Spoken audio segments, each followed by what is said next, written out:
À force de vouloir courber le dos à une branche, petit, elle finira par oublier qu'elle a été un arbre, ou qu'elle aurait pu le devenir. Alors, on est où? Donne-moi un autre indice. La colline Sainte-Barbe, le barrage du gouffre de l'enfer, le crest de la perdrix? Imagine-toi quittant un jardin d'aubergines, transporté par un tramway sur une rangée de genêts fleuris, en colère d'avoir loupé la moitié d'un hiver. Je vois pas.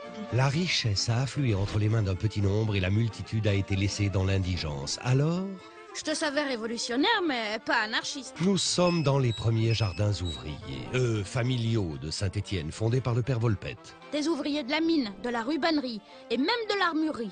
Pourtant, ils en ont pas l'air. Le premier champ fut divisé en 3. Le champ Saint-André pour 14 familles, le champ Saint-Ignace pour 6 familles, le champ Saint-Michel pour 14 autres familles. Quelques années plus tard, 18 hectares pour 400 familles. Il y avait pas une autre histoire avec un certain Lemire? Du Nord-Pas-de-Calais, un échange de bons procédés. Tiens, détourner l'ouvrier du cabaret et l'occuper à de saines activités. Et ça vient d'où? D'Alsace, le patronat étant particulièrement regardant avec son personnel. Tiens, un hymne de 1930. À la fin de la journée, Le bonheur de l'ouvrier. et d'aller se reposer. Dans son jardin cultivé. Bon air et tranquillité Pour la joie et la santé. de toute la maisonnée. Jasmin étoilé. Suzanne aux yeux noirs, tu fais dans la plante grimpante maintenant? C'est mon jardin à moi.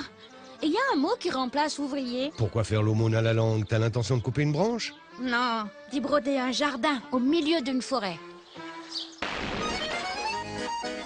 Tradition et savoir-faire. Mon identité, Ta créativité. raconte-moi. Sauvegarde-le. Mon patrimoine culturel immatériel, Mon patrimoine. vivant. Retrouvez-nous sur notre site internet.